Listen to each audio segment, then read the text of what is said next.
On the riverbank, there was a blonde-haired boy lying down, staring at the sky. The boy said that he was very bored. In front of him, there was a group of boys bullying another boy who wore glasses. One of the group members spoke up and ordered the boy with glasses to strip and jump into the river. Another one suggested tying up the boy with glasses. The blonde-haired boy, who saw this, immediately got up and picked up a stone. He threw the stone into the river near the group. Everyone there was splashed by the water caused by the stone. The blonde-haired boy continued throwing stones at them. His throws were so strong that the ground around him started to smoke. The group realized that the boy throwing stones was named Sakamaki Izayo. They, along with the boy with glasses, quickly ran away from the place. Izayoi mocked the group, saying that they were all talk. Izayoi threw the remaining stone he was holding and grabbed his bag. Suddenly, an envelope fell from the sky. The envelope had the name Sakamaki Izayoi written on it. In a house, a girl was standing in her room. She saw an envelope with her name on it lying on the table. The girl's name was Kodu Asuka. Asuka didn't know where the envelope with her name on it came from. A maid, who was carrying a drink, entered Asuka's room. Asuka asked the maid if anyone had entered her room while she was out. The maid answered that no one had. Asuka wanted to be sure and asked the maid to answer truthfully. She asked while staring intensely into the maid's eyes. The maid answered that no one had entered Asuka's room, as Asuka was the only one who had the key to the room. Asuka then ordered the maid to leave her room. She picked up the letter and then spoke. She said that the person targeting her had instead sent a letter, which made her curious. In a park, there was a girl sitting near a fountain. She was playing with birds. Suddenly, a cat carrying an envelope ran toward the girl. The cat handed the envelope to the girl. The name written on the envelope was Kasukabeyu. Kasukabe took the envelope and then opened it. She read the letter inside the envelope. The letter contained an invitation to a place called Little Garden. Suddenly, Kasukabe vanished and fell into a certain place. She fell along with Izayoi and Asuka, who had also received an envelope. They fell and splashed into a lake. A rabbit-eared person approached and observed them. They moved to the shore and tried to dry their wet clothes. They began talking and asking each other's identities. They ended up there because they had received a strange letter. Asuka introduced herself and then asked Kasukabe to introduce herself as well. She also asked Izayo to introduce himself too. Izayoi introduced his name and mentioned the dangerous abilities he possessed. He warned Kasukabe and Asuka to be cautious around him. Asuka was annoyed and refused to listen to Izayo. The two of them then argued. A rabbit-eared woman grew worried about Izayoi and Asuka fighting. Izayoi and the others were puzzled because no one had come to greet them. Izayoi suggested asking the person who was watching them. He and Asuka had already noticed this person's presence. Kasukabe also realized someone was there due to the direction of the wind. Izayoi told the person to come out immediately. The person emerged from the bushes and revealed herself. She was a rabbit-eared woman. Izayoi leaped and attacked the tree beside the woman. Asuka and Kasukabe thought the woman was wearing a cosplay outfit. The woman denied it and introduced herself as Koro Usagi. Izayoi jumped and attacked Koro Usagi. Kasukabe leaped into the tree and attacked Koro Usagi, moving like a four-legged animal. Koro Usagi jumped over the tree while dodging Kasukabe's chase. Asuka looked up at the birds in the sky. She ordered the birds to attack Koro Usagi. The birds attacked Koro Usagi, causing her to fall. Izayoi and the others approached Koro Usagi. They asked for Koro Usagi's identity. Kasukabe stepped forward and tugged on Koro Usagi's ears. She laughed after realizing Koro Usagi's ears were real. Izayoi and Asuka stepped forward and pulled on Koro Usagi's ears. The woman winced in pain as her ears were pulled by both of them. Izayoi ordered Koro Usagi to speak. Koro Usagi welcomed Izayoi and the others. Izayoi and the others were in Little Garden. Koro Usagi offered them to participate in a gift game and win prizes. Izayoi and the others were not ordinary humans. They possessed powers or blessings known as gifts, which were given by war gods, demons, spirits, stars, and others. A gift game is a competition that uses or bets these blessings. There are various stakes in the game, such as gifts, money, land, resources, dignity, and people. The bigger the stakes they bet, the bigger the prize they can win. But to claim the prize, they must meet the conditions set by the host. The host is the person who leads and organizes the gift game. Anyone can become a host as long as they have a prize. The difficulty level of the games ranges from dangerous, difficult, to life-threatening. Kuru Usagi was sure that Izayoi and the others did not fully understand her explanation. So she offered to play a simple game. She pulled out a deck of cards and shuffled them. There are many communities in that world. The residents must join these communities to make their lives easier. Kuru Usagi snapped her fingers and conjured up a gambling table. She then invited Izayoi and the others to join her community. However, to avoid any issues, they needed to win many gift games. Kuru Usagi mocked them, thinking they would not be able to complete the gift games. She provoked them, but in reality, she was worried they would leave because of her words.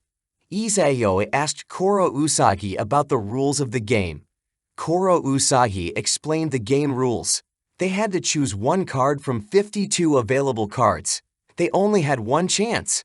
They could use their abilities as long as they did not break the rules.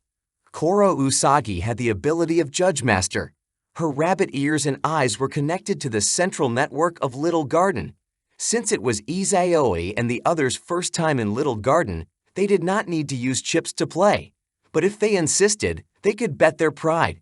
If they won, Kuru Usagi would grant one of their wishes. Izayoi joked and thought of something sexual. However, Kuru Usagi forbade Izayoi. Then the three of them discussed the matter.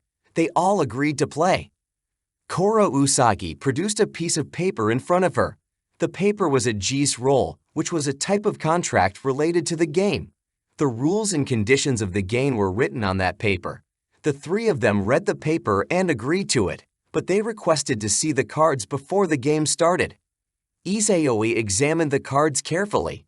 Asuka marked one of the cards with her hand. Kasukabe used her cat saliva to mark one of the cards. They began the game. Izayoi volunteered and stepped forward. He observed all the cards arranged on the table. He looked at Kuru Usagi and spoke to her. He selected one card and tapped it. The other cards flew and turned over. Kasukabe and Asuka picked up the overturned cards. They did not break the rules since they only took one card from the table. Kuru Usagi used her ears, but the central network of Little Garden deemed their method acceptable. Asuka and Kasukabe won the game. Izayoi revealed the card he had chosen. He picked the right card because he remembered all the card positions. Kuru Usagi was surprised by Izayoi's ability. Izayoi spoke to Kuru Usagi and asked for the promised prize. He requested Kuru Usagi to answer one of his questions. He asked if the world in Little Garden was enjoyable. Kuru Usagi answered that the world was indeed enjoyable. In a certain place, there was a boy named Jin who was sitting down. Then, three children approached Jin. They talked about Kuru Usagi. One boy encouraged Jin, who had become the leader of the community. After that, the three of them left Jin. From a distance, Kuru Usagi came and called out to Jin. Jin greeted Kuru Usagi. Kuru Usagi was about to introduce Izayoi and the others, but she was surprised because Izayoi had disappeared. Izayoi said that he would go and see the end of the world. Kuru Usagi was angry because Asuka and Kasukabe didn't stop Izayoi. They didn't inform her when Izayoi vanished. The two of them actually didn't want to bother with Izayoi. Kuru Usagi felt weak after hearing what they said. Then, she instructed Jin to lead the journey with Asuka and Kasukabe. Meanwhile, she planned to catch Izayoi who had disappeared. Her hair, ears, and tail turned red. Then she jumped very quickly. Asuka was impressed by how fast Kuru Usagi could leap. Jin guided Asuka and Kasukabe into a gate. They walked through a corridor inside the gate. They reached the end of the corridor and saw the place ahead. They saw a fountain and various people there. They could see the sun from that room, but there was actually a transparent cover above the place. That cover functioned to protect races that couldn't be exposed to direct sunlight. There were various races living in that place. There were many districts in the eastern part, which caused everyone to live in harmony. Then Jin invited Kasukabe and Asuka to have a drink first. Kuru Usagi passed through a forest while leaping. She looked around and searched for Izao. Around the forest, there was a god who used that area as his game territory. She was worried that Izao might be deceived and trapped by the god's game. She saw an attack coming from the river and found Izao standing there. She was angry with Izao. She was worried that Izao had challenged the god to a gift game. She ordered Izao to go home immediately, but Izao had already started a gift game with the god. The river shook, and a giant snake emerged from the water. It turned out that the snake was a water god.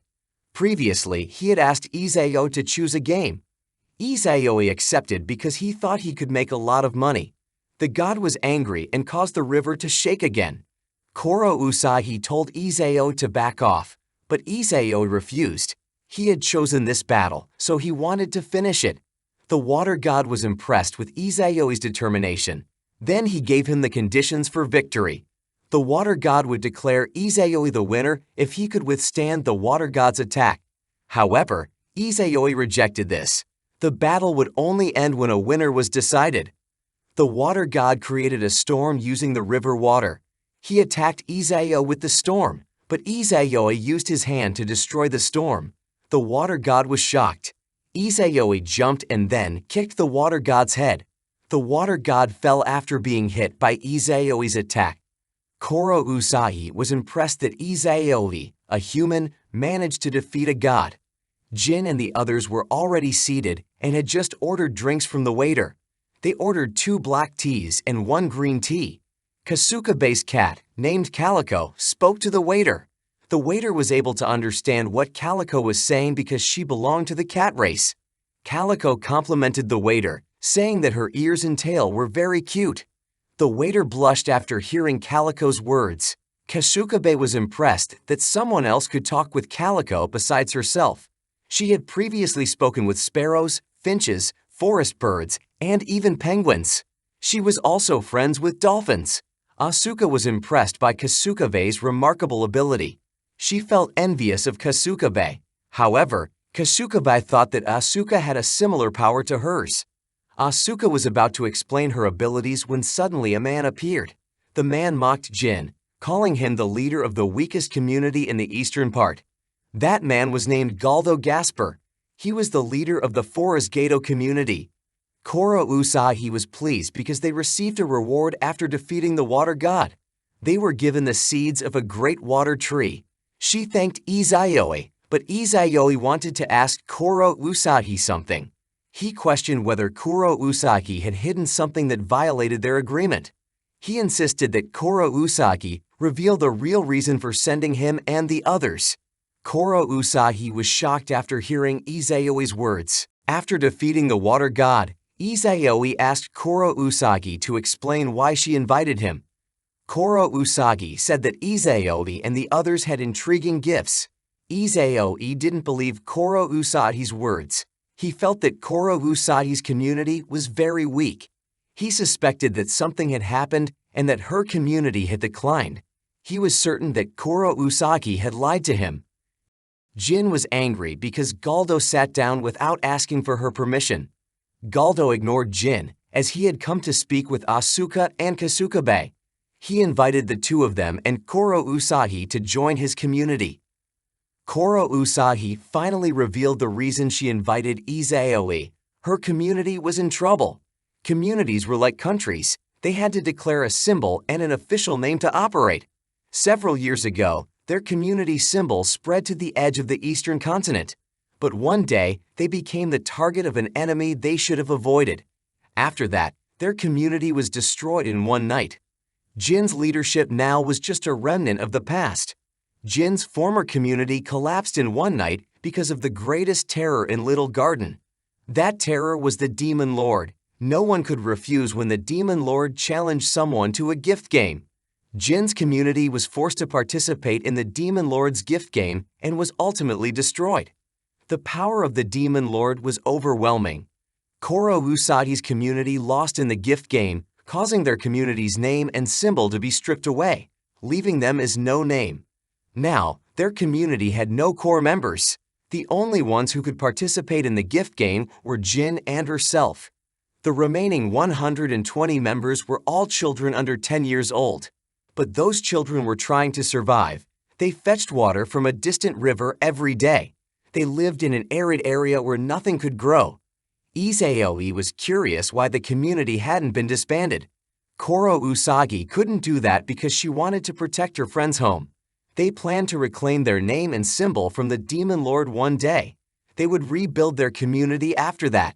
Therefore, they could only rely on the great strength of players like Isekai. Kuru Usagi asked Isekai to help her community. Isekai thought for a moment and decided to help them. He would reclaim the flag in honor from the Demon Lord. He found helping them to be a romantic reason. After that, Kuru Usagi thanked Isekai. Galdo asked Kasukabe and Asuka to join him because Jin's community had no advantages. Galdo's community always won every gift game that involved symbols, and now they controlled the area. Galdo asked again for Asuka and Kasukabe to join his community. However, Asuka refused. She chose to join Jin's community. Kasukabe had only come to that place to find friends. Galdo asked Asuka why she refused his request. Asuka had already left behind her wealth, family name, and future to come to this world. She didn't want to join Galdo's community, which had a privileged environment. Galdo became angry, but Asuka used her power. She asked Jin about the games that involved betting their symbols and names.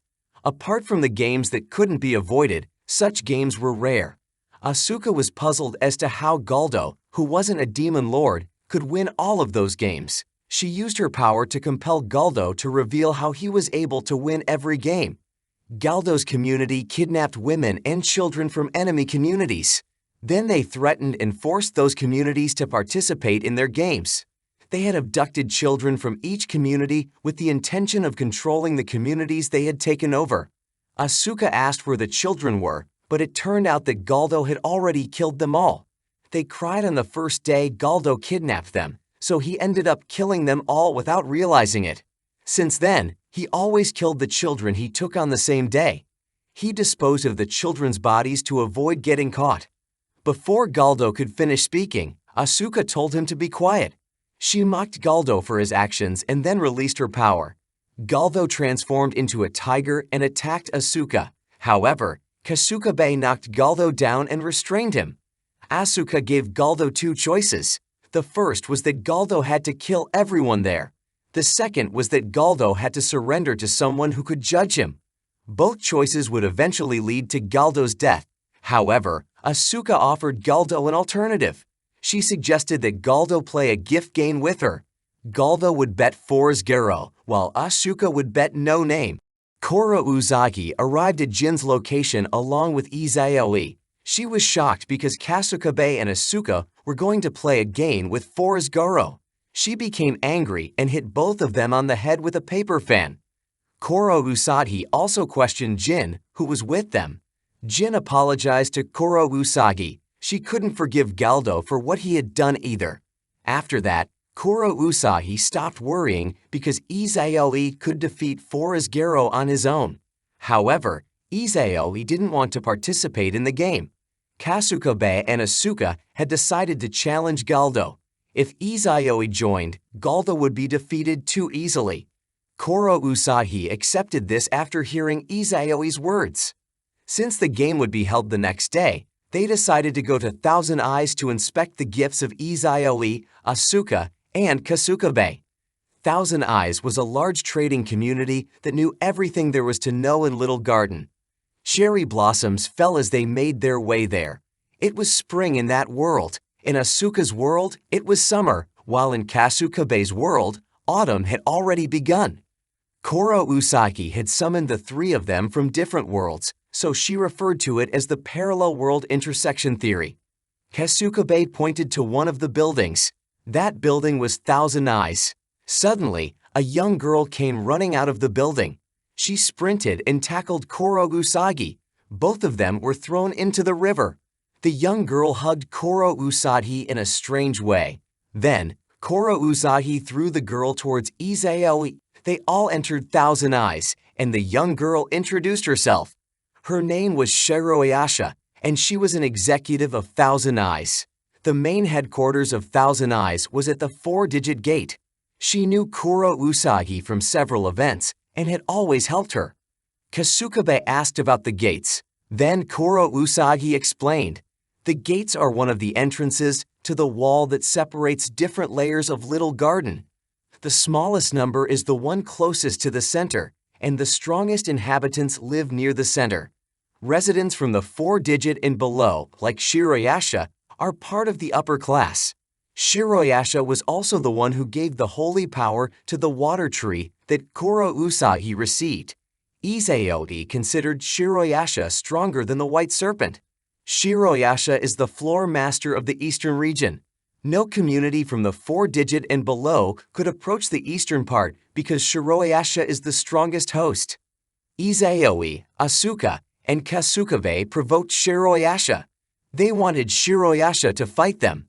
Shiroyasha told Kuru Usagi to stop worrying. Isekai asked Shiroyasha to play with them. Shiroyasha agreed. But before that, she pulled out a card and asked if Isekai and the others were looking for a challenge or a fight.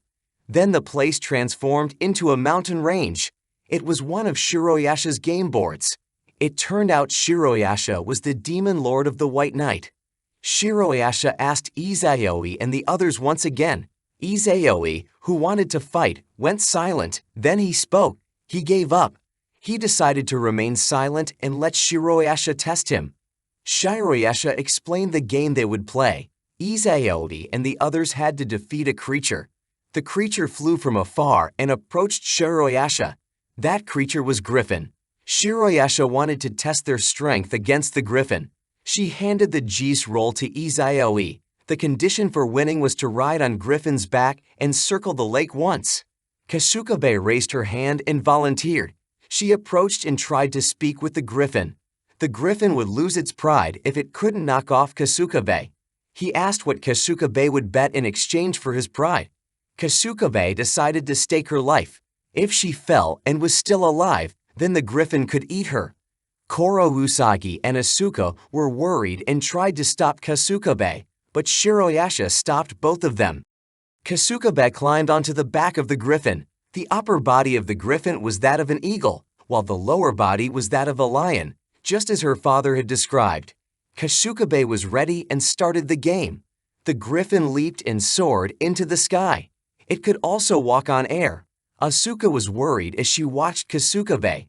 With the Griffin's speed and the cold mountain winds, the temperature above was slightly freezing. The Griffin flew behind the mountains. Kasukabe remembered her father's words. She had to use all of her strength to handle the Griffin. Her father often told fascinating stories when he was in the hospital. Kasukabe let her guard down, and the Griffin took advantage of the opportunity. The Griffin spun around, almost causing Kasukabe to fall off. Then, the Griffin flew vertically. Isekai guessed that Kasukabe had another ability besides talking to animals. An ordinary person would have fallen off by now, riding a Griffin that flew so wildly. Kasukabe clutched the carved wooden necklace around her neck. The necklace was a gift from her father. She could walk on her own thanks to that necklace. Kasukabe shouted that she would win the game and befriend the Griffin. The Griffin was nearing the finish line, but Kasukabe was on the verge of losing consciousness. The Griffin stopped, and as it was about to descend, Kasukabe fell off its back.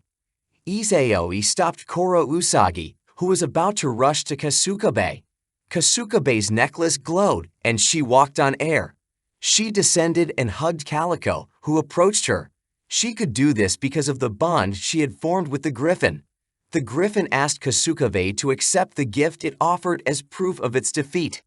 Shiroyasha asked if Kasukabe had had that gift since birth. Kasukabe answered.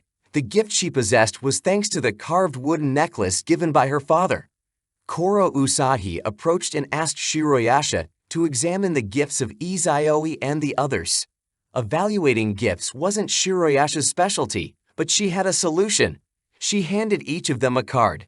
The card was a gift card. The three of them had strange thoughts upon seeing the card. Koro Usahi explained the card's abilities. The card could store and name each person's gift. However, it turned out that Iseoi's gift was labeled unknown.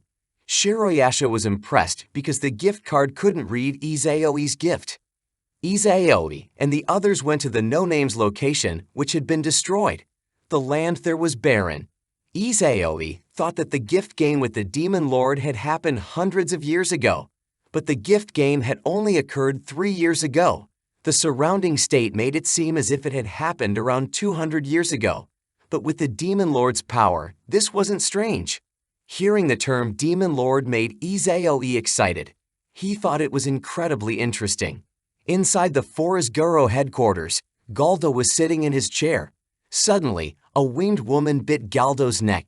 She did this because she had given Galdo the animal gift. Iseoi and the others arrived at the devastated no-name land. They walked across the bridge and stopped at the center of it. Koro Usahi placed the water tree sapling they had obtained in the middle of the bridge. Suddenly, water gushed out from the tree. The water flowed rapidly, filling the once dry lake. Kasukabe and Asuka were impressed after witnessing the power of the water tree. From now on, Jin and his community members could use the water not just for basic needs. They could thrive without having to participate in gift games anymore. Koro Usagi, Asuka, Kasukabe, and Calico went to the hot springs. They soaked in the hot water. Then Koro Usahi spoke. She felt that the day she had just experienced was incredibly long. She hadn't expected to call for help that would also cause trouble. Calico was happy because he felt like he was back in his natural habitat while soaking. The hot spring also had a forest-like scent. This was because they were using water from the water tree. Asuka thanked the children in the community. They could bathe in the pool thanks to those children. Koro Usagi told Asuka not to worry about it.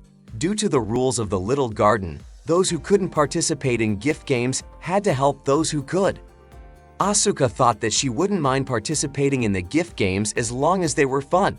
However, she shouldn't be reckless because No Name's future was at stake. Meanwhile, Kasukabe thought that she had to win. If they won, they would have fun, and the community would be happy too. Koro Usahi encouraged them both. They had to enjoy the game to become the best players. Then she asked Asuka and Kasukabe to tell her about themselves. She had been looking forward to this girls' talk moment. Asuka reflected on the time when she became a company leader. But suddenly, Kasukabe asked Koro Usahi to share about herself. She admired Koro Usahi's hair, which could change like cherry blossoms. Inside the community headquarters, there was a dormitory for the children to sleep in. Outside the dormitory, there was a man running. He headed to the forest to meet up with his friends. They had come to that place on Galdo's orders. Suddenly, Iseoi appeared after following the man. He threw the stone he had been holding at the group. The throw was so powerful that it woke Jin up. Jin then approached Iseoi. The group was impressed by Iseoi's strength. They were convinced that Iseoi was the one who had defeated the water god. The man who had been running earlier stepped forward and approached Iseoi. He asked Iseo to destroy the Forest Guro community. Iseoi immediately refused the request. However, the group asked Iseo to listen to their story. Galdo took advantage of working with the Demon King to do whatever he pleased. And ever since he took hostages from the group, they couldn't do anything. Iseoi told the group about the hostages who were no longer alive. Jin was shocked after hearing Iseoi's words. However, Iseoi believed that the group had allowed the hostages to be killed by Galdo. Jin confirmed Iseoi's statement. Galdo had killed the hostages on the same day he kidnapped them. The group was sad and angry after hearing Jin's words. They regretted listening to Galdo. Iseoi understood the feelings of the group. He thought that they hated Galdo and the Demon King who had caused these events. He told the group not to worry because Jin would avenge them. The man who would rise to defeat all the Demon Kings was Jin Russell. Jin was shocked after hearing Iseoi's words, and then he shouted loudly. Koro Usagi, Asuka, and Kasukabe were in Koro Usagi's room. They were still awake and were choosing outfits. Koro Usagi believed that if Asuka and Kasukabe always wore the same clothes, their hearts as girls would hurt. However, Asuka and Kasukabe were surprised because some of Koro Usagi's outfits were very revealing. It turned out that these clothes were gifts from Shiroyasha. She had forced Koro Usagi to wear them. Asuka found a dress and put it on. The dress was red and made Asuka look stunning. The dress was a gift from Shiroyasha when Koro Usagi became a referee. The dress had an aura of protection, and Koro Usagi thought it would be suitable to wear during the gift game the next day. Asuka decided to wear the dress, but it was too loose because it was too big. Koro Usagi planned to alter the dress that night. Jin was angry because Izayoi had spread the news that Jin Russell would defeat all the Demon Kings. If any community needed help, they could talk to Jin Russell. Izayoi found it amusing. Jin was still angry because if this news spread, it would attract the attention of other Demon Kings. Now, they just needed to win the gift game and increase the community's resources. With talented people on their team, they could easily overcome the game. Then Izayoi called Jin a shorty. They did need the strength of the gift game, but more importantly, they needed to figure out how to defeat the Demon Kings. They had neither a name nor a symbol, which would be a disadvantage for their community. Therefore, Jin had to surpass his predecessors despite these disadvantages. Since they didn't have a symbol or a name, they could only use the leader's name. Jin was the one who would take down the Demon Kings. If they won the game against Galdo tomorrow, Jin's name would become more known. Besides the Demon Kings, those who wanted to take down the Demon Kings would also know his name. And if successful, they would gain more reliable people. Then Jin spoke. One of his comrades belonged to an officer working for Thousand Eyes. He heard that this comrade was being offered as a prize in an upcoming gift game. The comrade who was being offered as a prize used to be a Demon King. Suddenly, Koro Usagi, Asuka, and Kasukabe entered and turned on the lights. They asked what Jin and Izayoi were doing. Izayoi answered their question. He said that he and Jin were discussing men's matters. Then he whispered to Jin, telling him to win the gift game that would take place tomorrow. If Jin won, Izayoi would help bring his friend back. And if Jin lost, Izayoi would leave the community. After saying this, Izayoi left the room. One of Galdo's subordinates came to his room to discuss the gift game that would be held the next day. However, Galdo attacked him with a sword.